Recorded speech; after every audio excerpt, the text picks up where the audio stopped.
Well, I'm joined now by Nii Akuetteh, the Executive Director of the African Immigrant Caucus right here in Washington, D.C. Great to see you. Thank you very much for having me. We know what this was about last year when they gathered, primarily women's rights.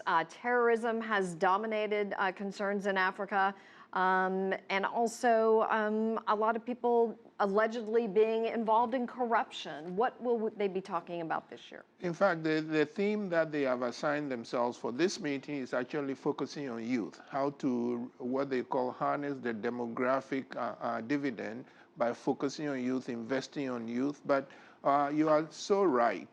Terrorism is in a lot of African countries. By my count, if you look at Africa above the equator, which is most African countries, practically all of them, with a few exceptions, have strong worries about terrorism because it's in their countries or it's occurred next door. And I know that the African Union is very worried about it. In fact, they've done two big things that I don't think gets enough news. They asked Rwanda to come up with a reform of how they fund themselves so that they can set aside money to fight terrorism. And the current chairman, Mr. Idriss Deby of Chad, has actually set up a fund. Africa now has a terrorism fund, and they're asking international community to donate money into it so that they can fight terrorism more vigorously. Because if you want to know which African countries are wrestling with terrorism, it's easier to count those who are not than to count those who are worried about it. Nii, what about corruption? Nigeria has made huge strides. Yes, Nigeria has. In fact, you know, Ghana, close to Nigeria, just had an election.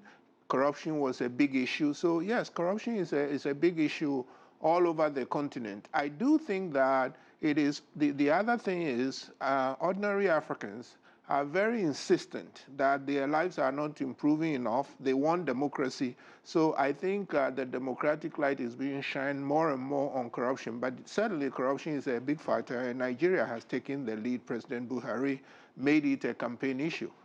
How can the AU have more of an influence? It showed the power it had in Gambia. Yes.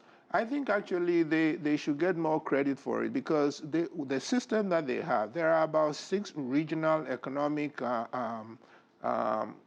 groups.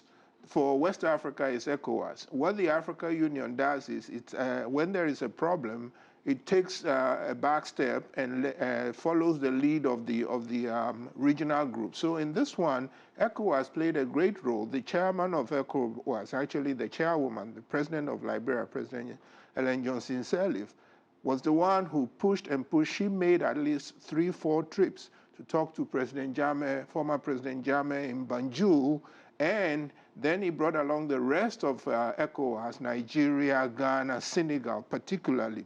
And once they came up with a strategy, they got the African Union to support them, and then the African Union, with their backing, took the case to the Security Council so that actually the military intervention was done under Security Council blessing. And the interesting thing was the entire 15 members of the UN Security Council voted unanimously. Nobody voted against and nobody abstained. All righty. Well, Nii, we're hopefully looking forward to some great things coming out of this year's annual summit. Thank you, Nii Akuetteh, as usual. Great to see you.